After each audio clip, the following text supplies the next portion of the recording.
In this video, we'll learn how to manage the geometry that we add to a MARI project.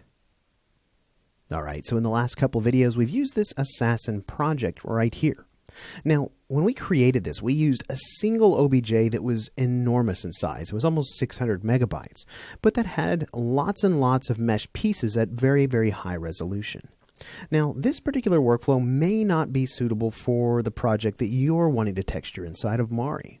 Maybe you have an environment with lots of little pieces and you want to bring them in separately, but be able to view them together while you texture them.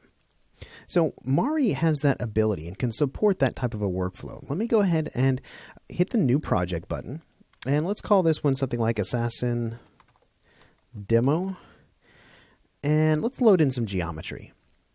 So at this point, when we select a single file, I'll just select the body OBJ. We could actually select multiple files here. So let me hold the Control key and select the eyes as well. And with both those selected, I will go ahead and click on the Open button.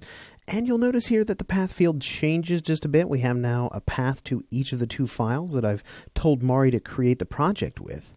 We can select these at this point. We can remove them. We can add pieces back in if we so chose. Let's go ahead and add that body back. There we go. So we can add in a number of different objects here as we see fit at the time the project is created.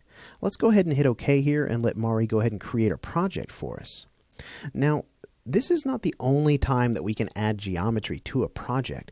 MARI gives us complete control of the mesh files that are existing inside of our MARI project, even while we're working on those textures.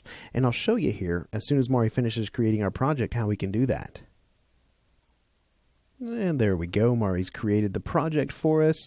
And at this point, I want you to come up with me, and let's go ahead and right-click on our toolbars up here. And let's open up the Objects palette right here.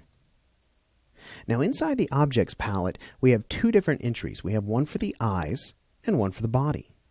Now we can come in here, if I were to say zoom in on the head, and we can hide the different mesh pieces here. For example, the eyes. If we wanted to, we can click on that little eyeball here, and we can hide the eye geometry. We can also hide the body geometry if we wanted to do that. Now, by bringing these in, they exist in MARI as two separate quote-unquote objects, but really one of these, actually both of these objects are multiple mesh pieces. So the identification of mesh objects inside of MARI really doesn't have anything to do with the number of mesh pieces in each object. It only means those are the number of files that we brought into our MARI project. So now one important thing to remember here as we're working with this type of a workflow, we've brought in multiple mesh files so we can view them together on the canvas here, but we'll need to make sure that we have the appropriate object selected here in order to paint it. Because let's just say for the eyes example here, let's go ahead and come to the UVs. If we look at the UVs here, the only UVs visible here with this object selected are going to be the eye UVs. And the same is going to go for the body. If we selected the body object, the eye UVs are missing. So we'll need to have the correct object selected here in MARI to paint textures on it. But this type of a workflow does give you the freedom to bring in maybe multiple mesh files. And now over here we can actually remove each object if we chose. We could come in and select maybe the eyes and remove it by clicking on this button. We can also add in additional mesh objects. Let's click this button here. And you can see we're going to add an object. Now we use these two OBJs here. Let's go ahead and bring in the knife. Now notice the knife is an FBX file. That's okay, MARI supports that. In fact, if we click Open, what you'll see here is FBX support in MARI 3 has changed just a bit. We now have the ability to look at the hierarchy of meshes inside that particular FBX file. You can see here I have a few different groups set up. Now MARI wants to merge these together by default, and if it does that, we're going to end up with an entry in our Objects palette that looks very similar to these over here. Let's go ahead and uncheck these. And up here we'll leave our mapping scheme set to the default, and we'll leave our merge type set to the default. And down here you'll see we have some animation options. We really don't need to worry about that for this particular course. There's no animation on these files. So let's just click OK here. Now MARI's going to bring in that FBX file, and what we should see is that it's going to maintain the hierarchy of the mesh groups inside that file. Now when MARI finishes bringing that FBX file in, we should see some additional entries here inside of our objects palette. You can see we have the grip, the hilt, and the blade groups have all been maintained, and we can actually drill down and see the geometry that exists inside those groups here. So FBX support is pretty cool, especially if your pipeline is centered around using the FBX format. And there is some expanded functionality here inside of MARI that's tied to that as well. Now, I'm going to go ahead and just minimize these for right now. And I want to focus on maybe the eyes. So we'll come in and select the eyes object. Now, down here, we have all the different parameters that are tied to this particular object. Now, one thing that I find especially useful when working here inside of MARI, especially if you're the person who actually laid out the UVs for the asset, is the ability to add versions to the object in question. Let's not use the eyes. Let's say the body.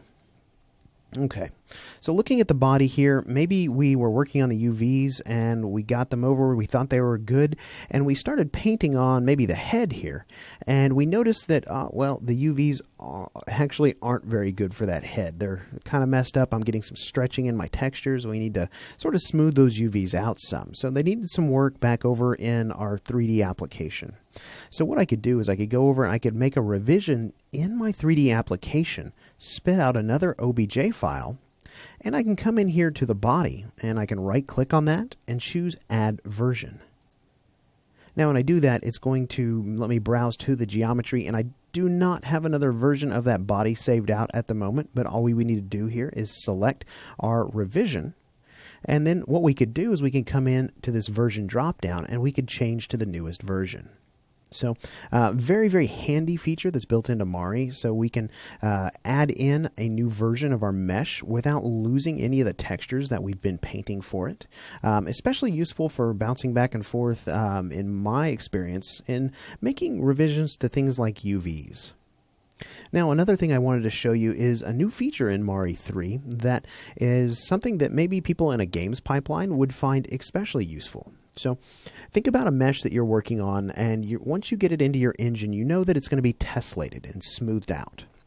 But you're painting the low poly version of it, so you've got some hard edges, and maybe you are struggling with being able to see the detail that really is necessary.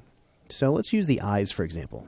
These eyes aren't extremely high poly. I'll just zoom in on one. You can see the facets around the profile. If I show the wireframe, you can see what the eye looks like. So what we can do is we can add a subdivision here inside of MARI to help smooth out geometry. With the eyes selected here, I'm going to come up to the Objects menu, and I'm just going to choose Subdivide. Now we're going to get this subdivision dialog, and we can choose how many levels that we want to subdivide to, the subdivision scheme, and the interpolate boundary here. I'm going to go ahead and maybe give this 2 subdivision levels. And we'll go ahead and stick with Catmull-Clark and bilinear. And let's go ahead and just say OK. Now this actually should subdivide pretty quickly because it's just the eye geometry, but you can see here by default it's sent me to level 2, which was the highest subdivision level. And you can see that is now much, much smoother around that eye geometry. And at any time we could sort of back that down a little bit. There is subdivision level 1, and of course subdivision level 0 is where we started. So again, we're not actually subdividing the mesh that we're going to use in terms of our engine. We'll still be able to tessellate that as needed inside the game engine. We're just subdividing here inside of MARI, so we can maybe see our mesh as it's intended to be seen once it's taken over into, for example, a game engine. All right, great. With that said, let's go ahead and wrap this video up and move on to the next video where we'll learn a little bit about p-TEX inside of MARI.